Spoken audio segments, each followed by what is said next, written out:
firman Tuhan pada hari ini melepaskan diri dari roh kritik.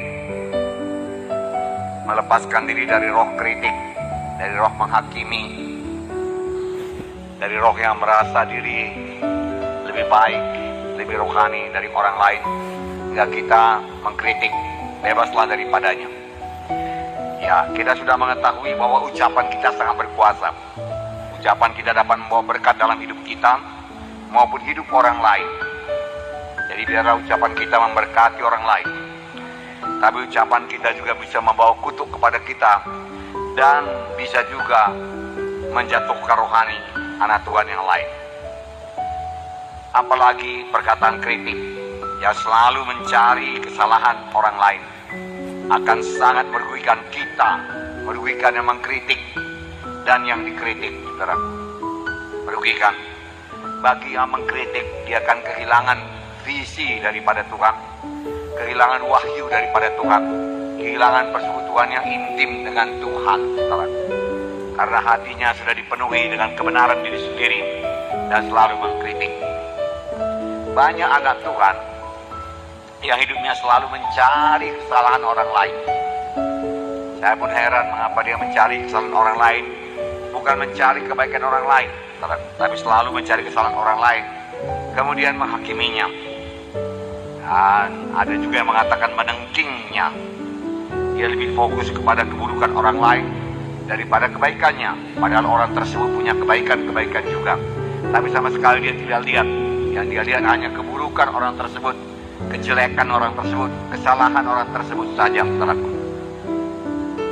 Dia memang mempunyai kebiasaan untuk melihat hal-hal yang negatif, hal yang buruk atau jelek, menunjuk kekurangan orang lain selalu.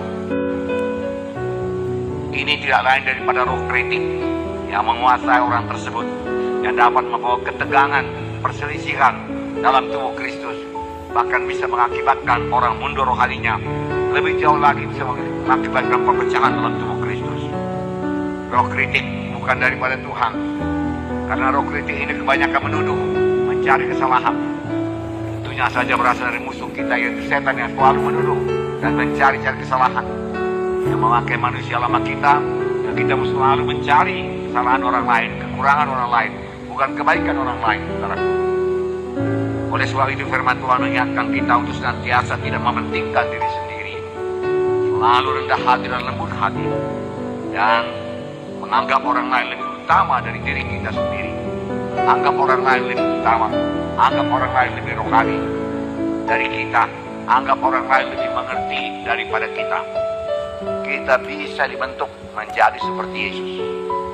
Kita bisa dibentuk menjadi orang yang berbelas kasihan, menjadi orang yang rendah hati dan lembut hati, saudaraku. Kalau kita izinkan Roh Kudus itu bekerja, saudaraku, di dalam hidup kita, saudaraku. Nah, saudaraku yang kasih dalam nama Yesus, yang kita memiliki hati yang rendah, saudaraku, lemah lembut seperti Yesus. Dalam hidup kita, kemanapun kita pergi, kita akan menunjukkan kasih Tuhan dan kebaikan Tuhan kepada orang lain yang, saudaraku, punya kesempatan yang besar untuk membawa orang lain tersebut kepada keselamatan, dengan tidak mencari kepentingan diri sendiri dan menganggap orang lain lebih utama daripada kita. Kita mencegah terjadinya ketegangan dan perselisihan dalam tubuh Kristus, karena dengan sendirinya kita akan mau mengalah, mau memberkati, mau mengasihi. Haleluya, saudara. Nah, itu sebabnya ayat ini mengatakan, hendaklah kita menaruh pikiran dan perasaan yang terdapat dalam Kristus Yesus, dan menganggap orang lain lebih baik daripada kita, dan lebih mementingkan orang lain daripada kepentingan kita sendiri, dan tidak melakukan sesuatu atau mengucapkan sesuatu yang berasal daripada kesombongan kita.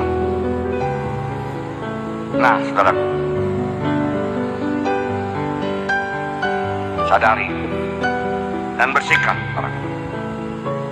Jikalau kita suka menuduh dan mencari kesalahan orang lain, kenallah dari mana asalnya tuduhan tersebut. Bukan daripada Roh Kudus, tapi daripada musuh kita, setan, yang kerjanya hanya menuduh, menuding, mencari-cari kesalahan, saudaraku. Saudara beradalah di pihak Tuhan, jangan di pihak setan, saudaraku.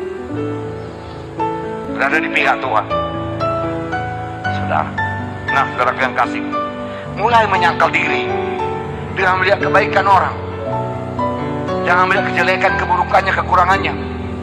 Pasti ada kebaikannya. Amin, saudara. Puji dia, maka dia akan bertambah bersemangat, saudaraku, berbuat baik, saudaraku. Dan akan dia berbuat baik pada saudara. Nah, saudara yang kasih nama Yesus, dosa kita yang besar, dosa saya yang besar sudah diampuni Tuhan, saudaraku. Maka pantas saya mengampuni orang yang bersalah pada saya, tidak mencari-cari kesalahan dan menuduh ke sana kemari, saudaraku. Pada waktu kelak kita menghadap Tuhan, saudaraku, dan Tuhan bertanya kepada kita, apakah yang kau buat dengan waktu, dengan tahun-tahun yang kau berikan dalam hidupmu sesudah engkau selamat? Kalau kita dengan bangganya berkata, Tuhan, aku membela engkau dengan menuduh orang lain, dengan mencari-cari kesalahan orang lain, dan aku hakimi dia, saudara berkata, maka Tuhan akan merasa sedih, dan saudara sendiri akan menerima hukuman yang kekal. Parah roh kritik ini. Saudara yang kasih dalam nama Yesus, terimalah bentukan Tuhan dalam hidup saudara. Terima pekerjaan Roh Kudus, selalu rendah hati, mengaku dosa, maka Roh Kudus akan memberikan buah roh kepada saudara. Kasih, sukacita, damai sejahtera, kesabaran, kemurahan, kebaikan, kebaikan, kesetiaan, kelemah lembutan, penguasaan diri. Itu akan jadi karena roh itu memberikan buahnya dalam saudara, supaya saudara berikan Roh Kudus bebas bekerja dalam saudara. Marilah kita berhati-hati dengan ucapan kita, karena firman Tuhan berkata, dari setiap perkataan sia-sia yang kita ucapkan, Tuhan akan minta pertanggungjawab kita pada hari penghakiman. Kenapa kau ucapkan demikian? Ini tertulis dalam Matius 12:37-36. Tetapi aku berkata kepadamu, setiap kata sia-sia yang diucapkan orang harus dipertanggungjawabkannya pada hari penghakiman. Karena menurut ucapanmu engkau akan dibenarkan, menurut ucapanmu engkau akan dihukum. Mari kita sangat berhati-hati dengan ucapan kita, saudaraku. Ucapkanlah berkat selalu, ucapkan kemenangan. Buanglah roh kritik yang ada pada saudara. Mulailah memiliki ucapan yang baik, yang memberkati, meneguhkan, menghidupkan, dan menyembuhkan orang lain. Tuhan memberkati saudara.